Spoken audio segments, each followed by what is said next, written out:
بسم الله الرحمن الرحيم.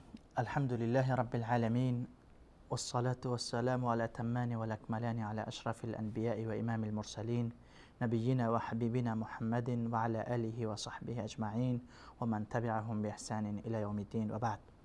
بینندگان عزیز و گرامی، السلام علیکم و رحمت الله و برکاته. باز هم با قسمت جدیدی برنامه گناهان کبیره خدمت شما عزیزان و سروران هستم. در این قسمت در مورد گناه بزرگ از گناهان کبیره صحبت خواهیم کرد که او عبارت است از تکبر و فخر فروشی. بدون شک یکی از بزرگترین گناهان و یکی از گناهان بزرگ تکبر و فخر فروشی است. البته کسانی که تکبر میکنند و یا فخر فروشی میکنند، غرور میکنند، فقط به اصل خلقت خود بنگرند که اینها از چی آفریده شدند و چطور آفریده شدند. الله متعال میفرماید که ما اینها را از آب مهین آفریدیم، از نطفه‌ای که او را آب اندک، آب پست، آب کم ارزش خوانده شده است. از او آب کم ارزش انسان را الله متعال آفریده است و این انسان بیاید و تکبر بکند، فخر فروشی بکند، غرور بکند، واقعا نشان دهنده جهالت انسان است که الله متعال میفرماید که اکثر انسان ها جاهل هستند.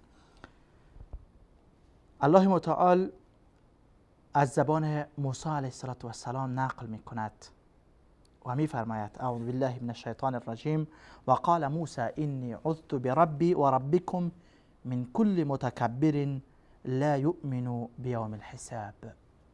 حضرت موسی علیه السلام گفت: من پناه میبرم به پروردگار خودم و پروردگار شما هم که است، از هر متکبر، از هر انسانی که تکبر میکند و فخر فروشی میکند و غرور میکند، لا یؤمن بیوم الحساب، و او بر روز حساب و کتاب، بر روز قیامت ایمان ندارد. حضرت موسی علیه السلام از انسان متکبر که البته در اینجا فرعون بود، اما در عموم از هر انسان متکبر و فخر فروش و مغرور به پروردگار خویش پناه میبرند. الله متعال در جای دیگر میفرمایند که انه لا یحب المستکبرین. الله متعال انسانهایی که تکبر میکنند و فخر فروشی میکنند را دوست ندارد. کدام انسان مسلمان است که نمیخواهد او را الله متعال دوست داشته باشد؟ هر کسی که در او مرض تکبر، مرض فخر فروشی، مرض غرور در او باشد، باید بداند که او از جمله محبوبان الله نیست. او کسی نیست که الله متعال او را بخواهد و یا او را دوست داشته باشد. پیامبر اکرم صلی الله علیه و سلم میفرمایند که بینما رجل یتبختر فی مشیه اذ خسف الله به الارض فهو یتجلل فیها الى یوم القیامه. از امتیانی گذشته پیامبر اکرم صلی الله علیه و سلم حکایت میکنند که یک مرد بود، او با تکبر و با غرور و فخر فروشی روی زمین راه میرفت. در همین هنگام رفتن تکبرانه و مغرورانه و الله متعال او را خسف کرد، به زمین فرو برد او را. فهو یتجلل فیها الی یوم القیامه. او در همین زمین دارد فرو می رود تا به روز قیامت. این الله متعال این بنده متکبر خود را در همین دنیا خسف می کند پیش روی همگان و پیامبر اکرم صلی الله علیه و سلم می آیند و این حالت را برای ما حکایت می کنند و به امتیان خود تبلیغ می کنند تا ما متوجه باشیم که الله متعال همان گونه‌ای که آن متکبر را در روی زمین به زمین فرو می برد، این توانایی را دارد که هر متکبر را در هر زمان و در هر مکان به جزای عمل تکبر او برساند. پیامبر اکرم صلی الله علیه و سلم در حدیث دیگری در مورد متکبرین و کسانی که فخر فروشی میکنند و غرور میکنند میفرماید که و یحشر الجبارون المتکبرون یوم القیامه، در روز قیامت انسانهای متکبر و فخر فروش و مغرور حشر میشوند، جمع میشوند، جمع کرده میشوند در روز قیامت. مثل چی؟ امثال الذر، مثل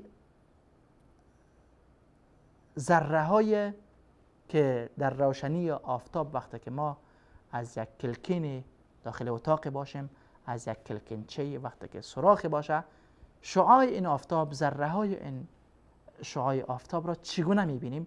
الله متعال متکبرین و کسانی که تکبر و فخر فروشی میکنند در این دنیا، اینها را این گونه ریزه ریزه و خرد خرد میسازد. بعدش چی میشود؟ یطعهم الناس، یطعهم الناس، اینها زیر پای بقیه مردمان در آنجا قرار میگیرند. الله متعال متکبرین را در روز قیامت جمع میکند و اینها را مثل ذره ها میسازد و زیر پای مردمان دیگری قرار میدهد که آنها پامال میکنند این متکبرین را در روز قیامت. یغشاهم الذل من کل مکان، واقعا وقتی که انسان ریزه ریزه شده باشد، ذره ذره شده باشد و پامال دیگران باشد، این دیگه ذلت است. ذلت از هر طرف آنها را فرا میگیرد. بعضی از سلف میگویند که اولین گناهی که الله متعال با آن معصیت شد همین کبر و تکبر و غرور و فخر فروشی بود. ما میدانیم که اولین کسی که الله متعال را نافرمانی کرد و از امر الله متعال سرپیچی کرد و ابلیس بود. ابلیس مرتکب چه گناهی شد؟ اولین گناهی که ابلیس کرد تکبر بود. الله متعال حکایت میکند و میفرماید که و اذ قلنا للملائکه اسجدوا لآدم فسجدوا الا ابلیس، زمانی که ما به ملائکه های خود گفتیم به آدم سجده بکنید، فسجدوا الا ابلیس، ملائکه ها همگان سجده کردند بجز ابلیس. ابلیس چرا سجده نکرد؟ ابا، از سجده کردن ابا ورزید و انکار کرد. چرا؟ و استکبر، تکبر کرد، غرور کرد و کان من الکافرین، و ابلیس از جمله کافران بود. در آیه دیگر می آید که الله متعال پرسان کرد که چرا سجده نکردی به آدم ای ابلیس؟ گفت ای الله، من را از آتش آفریدی و آتش همیشه بالا می رود، آدم را از خاک آفریدی و اصل خاک همیست که باید همیشه پایان برود و فرو برود. پس یک مخلوقی که همیشه رو به ترقی و رو به بالا رفتن هست، رو به تعالی و ترقی است، چگونه پیش یک مخلوقی که خصلت او و فطرت او پایین رفتن است به او سجده بکند؟ این تکبر ابلیس باعث شد که او از سجده کردن به آدم علیه السلام انکار بکند و سجده نکند و با همین تکبر و غرور خود مورد خشم و غضب و نفرین الله متعال قرار گرفت که تا به امروز بندگان الله متعال به او نفرین میفرستند و از او اعلان براءت و اعلان بیزاری میکنند و به الله متعال از شر او و از شر پیروان او به الله پناه میبرند. از پیامبر اکرم صلی الله علیه و سلم در حدیث دیگری نقل شده است که پیامبر اکرم صلی الله علیه و سلم فرمودند، حدیث خیلی تکان دهنده است، باید هر انسان مسلمان خود را در پیش روی این حدیث قرار بدهد و ببیند که چقدر این حدیث بالای او صدق می کند. اگر این حدیث بر او صدق می کرد، پس از همین امروز در ایمان خود اعاده نظر بکند و تجدید ایمان و تجدید عهد و پیمان به الله متعال بکند. پیامبر اکرم صلی الله علیه و سلم میفرمایند که لا يدخل الجنة، لا يدخل الجنة، در جنت داخل نمی شود و بهشت وارد نمی شود کی؟ احد، کسی کی فی قلبه در قلب او، در دل او مثقال ذره من کبر، به اندازه یک ذره، اندکترین چیزی که ما بتونیم تصور بکنیم، اندکترین و خردترین و ریزه‌ترین چیزی که ما میتونیم تصور بکنیم، اگر به اندازه آن هم در دل کسی که کبر باشد، تکبر باشد، غرور باشد و فخر فروشی باشد، این انسان به بهشت وارد نمی شود. آیا ما دل ما از این نوع کبر خالی است؟ یعنی به اندازه یک ذره هم در دل ما نیست؟ اگر نیست الحمدلله، و اگر هست باید تجدید نظر بکنیم و با الله خود عهد ببندیم که این مرض مهلک را که باعث محروم شدن ما از بهشت می شود را از خود دور بسازیم. چرا؟ زیرا الله متعال می فرماید که ان الله لا يحب كل مختال فخور. الله متعال انسانهای متکبر و فخر فروش را دوست ندارد. تکبر تنها صفت است که تنها ذاتی که این صفت به او میزیبد الله متعال است. الله متعال تنها ذاتی است که تکبر به او میزیبد، نه به انسان‌های که از آب مهین و از آب کم ارزش و بی ارزش با وجود آمدن. الله متعال در حدیث قدسی نقل میکنن پیامبر اکرم صلی الله علیه و سلم که الله متعال فرمودن العظمت ازاری، عظمت و بزرگی ازار من است، والکبریاء ردایی، تکبر چادر من است، کما یلیق بشأنه فمن نازعنی فیهما القیته فی النار. هر کسی که در این دو با من کشمکش میکنند، یعنی خود را بزرگ نمایی میکنند و تکبر میکنند، القیته فی النار، او را در جهنم خواهم انداخت. در میان جنت و جهنم، در میان بهشت و دوزخ گفتگوی صورت گرفت، با هم مناقشه و جدال کردند. جنت با افتخار گفت که مالی ما یدخلنی الا الضعفاء من الناس. گفت من چی میخواهم از این دیگه؟ بالاتر از این چی میخواهم که بندگان ضعیف الله متعال به من وارد میشوند؟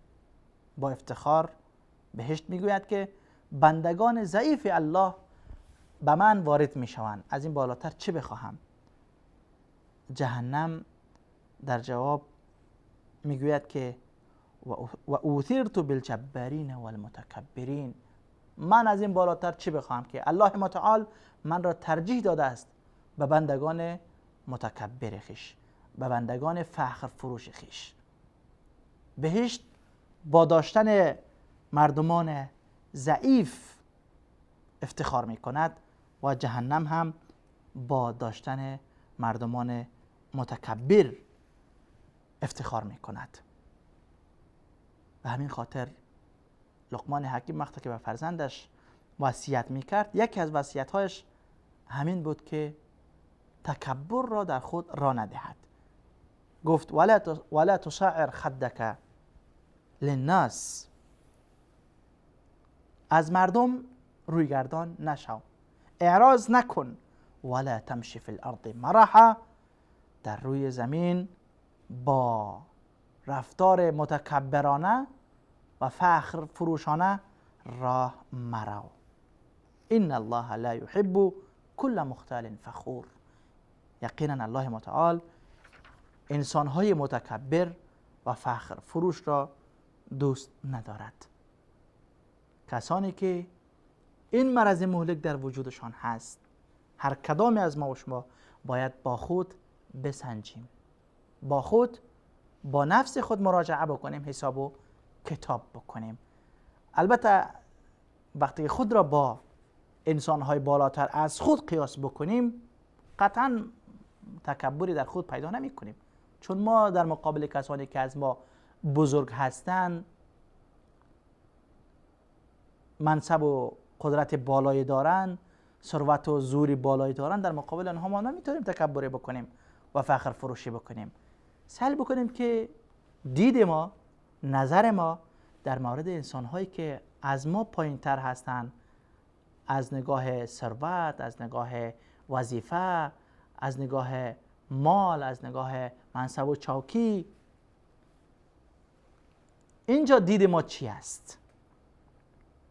اگر بر این ضعیفان و مستمندان و کسانی که بیچاره تر از ماست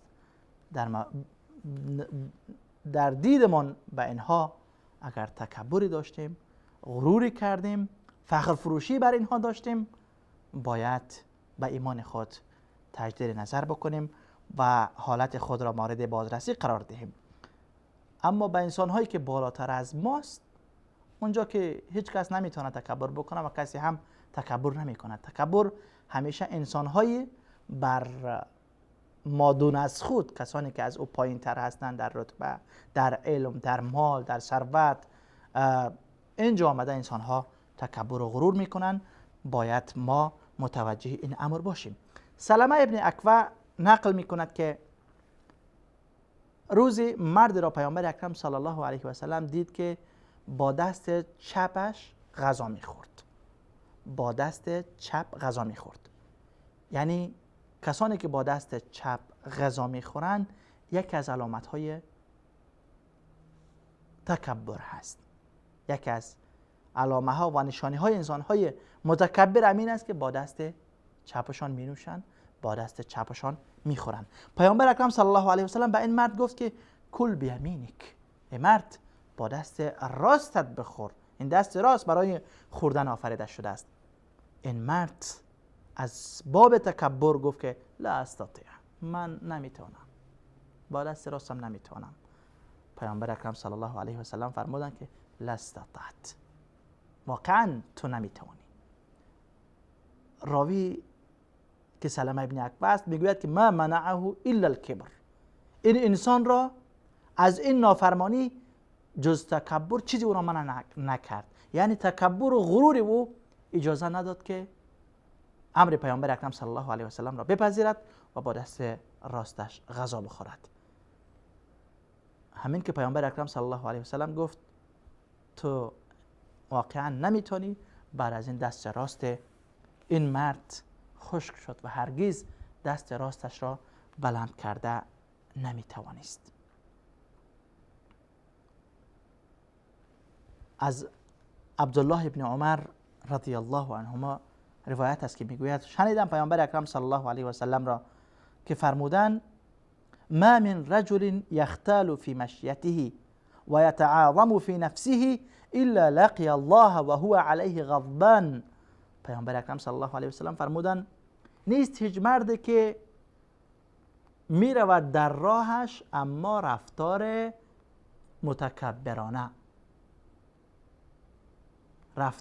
متکبرانه بزرگنمایی می کند، در رفتارش تکبر می کند، گویا فکر می کند یک مخلوق عظیمی در روی این زمین دارد می رود. و یتعاظم فی نفسه، خود را خیلی بزرگ می شمارد، خیلی بزرگ احساس می کند. این انسان وقتی که در روز قیامت با الله روبرو می شود، الله بر او غضبان، خشمگین می باشد. الله غضب می کند بر اینطور انسان. در حدیث دیگری قبلا هم گفته بودیم که پیامبر اکرم صلی الله علیه و سلم میگویند که اولین سه گروهی که در جهنم وارد می شوند، یکی امیر ظالم بود و دومش غنی ثروتمندی که زکات خود را نمیداد و سوم هم فقیر فخور، فقیری که تکبر بکند. تکبر بدون شک از هر انسانی که باشد زشت است، قبیح است، مذموم است. اما وقتی که یک فقیری بیاید تکبر بکند، این زشتی از این بیشتر می شود، قباحت این بزرگتر می شود. در یک حدیث دیگر پیامبر اکرم صلی الله علیه و سلم میفرمایند که ثلاثه لا ينظر الله الیهم یوم القیامه، سه گروهی است، سه شخصی است که الله متعال در روز قیامت به آنها نمیبیند، نظر رحمت بر آنها نمی کند، ولا یزکیهم و آنها را پاک هم نمی کند، ولهم عذاب علیم و برای آنها عذاب دردناک را نیز آماده کرده است. از جمله این سه گروه یا سه شخص یکش مسبل است، کسانی که پاچه های ایزارشان از شتالینگ و بجلک هایشان پایین است. این یکی از نشانه های انسان های متکبر است که پاچه های ایزارشان از شتالینگ ها و از بجلک هایشان پایین باشد. این یکی از علائم و نشانه های انسان های متکبر است و انسان های متکبر را الله متعال در روز قیامت به سوی آنها نظر رحمت نمی کند و نه آنها را پاک می سازد، بلکه برای آنها عذاب دردناک را نیز آماده کرده است. بدون شک تکبر، غرور، فخر فروشی یکی از گناهان بزرگ و خیلی گناه خطرناکی است که بعضی وقت خیلی از ما و شما به این گناه مبتلا می شویم اما به زودی متوجه هم نمی شویم. امیدوار هستم که متوجه شویم. اگر این مرض در ما نیست الحمدلله، اگر هست به اندازه یک ذره هم اگر هست تلاش بکنیم که از خود دور بکنیم، چون پیامبر اکرم صلی الله علیه و سلم فرمودند انسانی که در او به اندازه یک ذره هم کبر و غرور و تکبر و فخر فروشی باشد به بهشت وارد نمی شود. الله متعال همه من و شما را از این مرض مهلک و از این گناه بزرگ محفوظ و مصون بدارد. تا برنامه بعد، تا قسمت بعد و تا گناه بزرگ بعدی، همه شما عزیزان را به خداوند یکتا و یگانه میسپارم. الله یار و مددگارتان. و السلام علیکم و رحمت الله و برکاته.